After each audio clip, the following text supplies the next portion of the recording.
Watch this. A hacker cracks a server wide open in just seconds.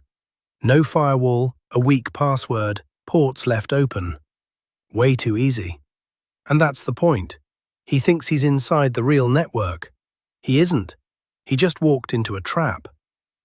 Every organization runs servers packed with private data, customer records, billing, credit cards. It's all locked behind firewalls, logins, and security protocols. But out on the internet, criminals never stop probing that firewall, hunting for the one weak spot that lets them in. So the question is, what if, instead of only building higher walls, you set a trap? That trap is called a honeypot. A honeypot is a decoy, a fake system built for one reason: to be attacked.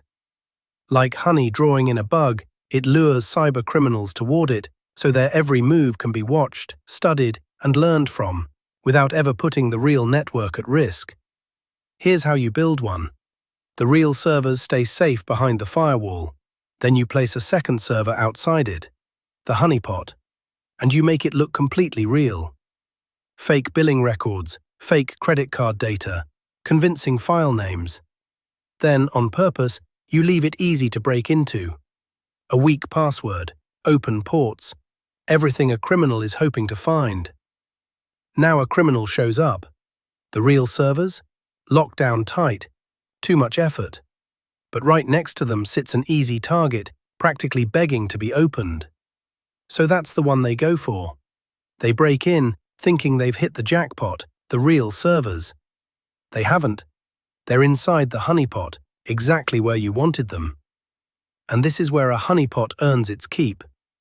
The attacker is now trapped in a sealed-off decoy, and every single move is being recorded. You learn where the attack is coming from, the tools they use, the techniques they try, and what they're after. Then you take all of that and use it to harden your real defenses against the next attack.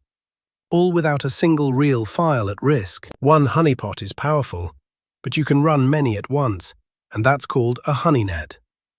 Honeynets are built to catch the smartest attackers. Experienced hackers can often spot a single honeypot and back away, going after the real servers instead. But in a honeynet, dodging one trap just drops them straight into the next. Honeypots come in different flavors. First, the email trap, or spam trap. The idea is simple. You hide a fake email address somewhere on your site, invisible to real visitors, but easy for spam bots and crawlers to scrape.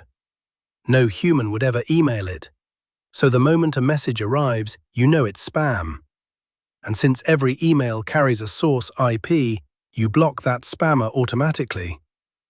Next, the spider honeypot, built to catch bots and web crawlers. These are automated programs that scan the whole internet for links and addresses. So you create a page with hidden links no human would ever click. Only an automated crawler follows them. And the instant it does, it reveals itself and you can identify it and shut it out. Honeypots also come in two depths. Low-interaction honeypots are simple and cheap. They gather just the basics: the threat's type, its level, and its source.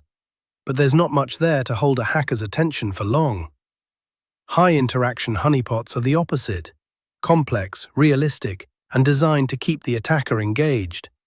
And the longer they stay, the more of their tools, targets, and true intentions you get to see.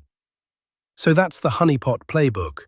The honeypot itself, the honeynet, email traps, spider honeypots, and low versus high interaction traps. The big idea behind all of them is the same.